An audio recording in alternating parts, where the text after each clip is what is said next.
South ఇండియాలోని అతి తక్కువ ధరలకి రత్నాలనందించే ఏకైక సంస్థ 6JVR.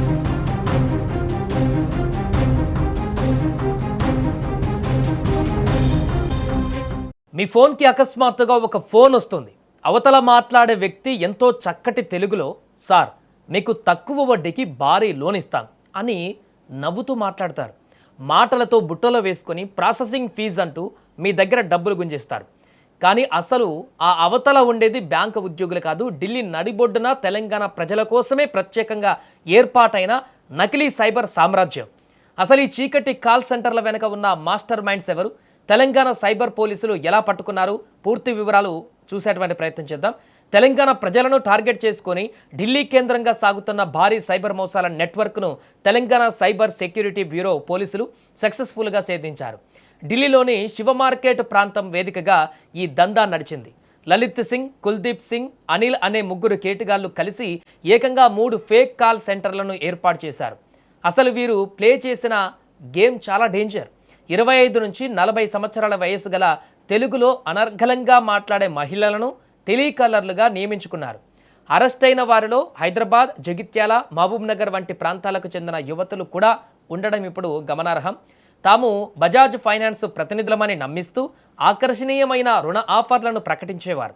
లోన్ మంజూరు పేరుతో ప్రాసెసింగ్ ఫీజ్, వెరిఫికేషన్ ఛార్జీలు, డాక్యుమెంటేషన్, బీమా ప్రీమియం అంటూ రకరకాల పేర్లతో బాధితుల నుంచి డబ్బులు వసూలు చేసేవారు. డబ్బులు తిరిగివ్వమంటే బెదిరింపులకు దిగేవారు. అయితే తెలంగాణలో నమోదైన ఏకంగా 22 సైబర్ మోసాల కేసులతో ఈ నెట్వర్క్ సంబంధాలు ఉన్నట్లు గుర్తించిన పోలీసులు పక్కా వ్యూహం పన్నారు. సైబర్ సెక్యూరిటీ బ్యూరో అధికారులు అందించిన సమాచారంతో ఢిల్లీలో సంచలన ఆపరేషన్ చేపట్టారు. ఢిల్లీలోని శివ మార్కెట్లో ఉన్న ఆ 3 నకిలీ కాల్ సెంటర్ల పైన ఒకేసారి పోలీసులు విరుచుకుపడ్డారు. ఈ ఆకస్మిక దాడిలో అధికారులు కూడా షాక్ తిన్నారు. అక్కడ ఏకంగా 21 మంది తెలుగు మాట్లాడే మహిళా టెలికాలర్లు పనిచేస్తున్నట్లు గుర్తించారు. ఘటనా స్థలంలో 23 మొబైల్ ఫోన్లు, 2 బ్యాంక్ పాస్బుక్లను స్వాధీనం చేసుకొని 21 మంది మహిళలతో పాటు ఒక ఖాతాదారుడిని కూడా అదుపులోకి తీసుకున్నారు. అయితే ఈ భారీ సైబర్ సామ్రాజ్యానికి అసలు సూత్రధారులుగా ఉన్న లలిత్ సింగ్, కుల్దీప్ సింగ్, అనిల్ అప్రమత్తమై పరారయ్యారు. ప్రస్తుతం ఈ ముగ్గురు ప్రధాన నిందితుల కోసం ప్రత్యేక పోలీసు బృందాలు గాలింపు చర్యలు తీవ్రతరం చేశాయి. ఇక్కడ మనం గమనించవలసిన విషయం ఏంటంటే, కేవలం ఒక చిన్న లోన్ యాప్ లేదా ఫేక్ కాల్ సెంటర్ మోసం అనుకుంటే పొరపాటే. తెలంగాణ ప్రజల వ్యక్తిగత సమాచారాన్ని సేకరించి వారిని ఆర్థికంగా మోసగించడమే కాకుండా మన రాష్ట్రం వాళ్ళనే ఉపయోగించి మన వాళ్ళకే టోపీ పెట్టడం ఈ ముఠా master plan.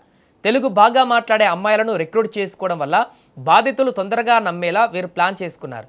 Telangana cyber security bureau తీసుకున్న ఈ తక్షణ చర్య సైబర్ నేరగాళ్లకు గట్టి హెచ్చరిక అని చెప్పవచ్చు. ఎలాంటి కొలెటరల్ లేదా తక్కువ వడ్డీకి లోన్ ఇస్తామంటూ వచ్చే నకిలీ కాల్స్ పట్ల ప్రజలు అప్రమత్తంగా ఉండాలి. గుర్తు తెలియని వ్యక్తులకు మీ బ్యాంక్ వివరాలు కానీ ఆధార్ నెంబర్లు కానీ అస్సలు ఇవ్వకండి. ఒకవేళ మీరు కూడా ఇలాంటి సైబర్ మోసాల బారిన పడితే వెంటనే 1930 టోల్ ఫ్రీ నెంబర్కి కాల్ చేయండి లేదా నేషనల్ సైబర్ క్రైమ్ పోర్టల్లో ఫిర్యాదు చేయండి అంటూ పోలీసులు సూచిస్తున్నారు.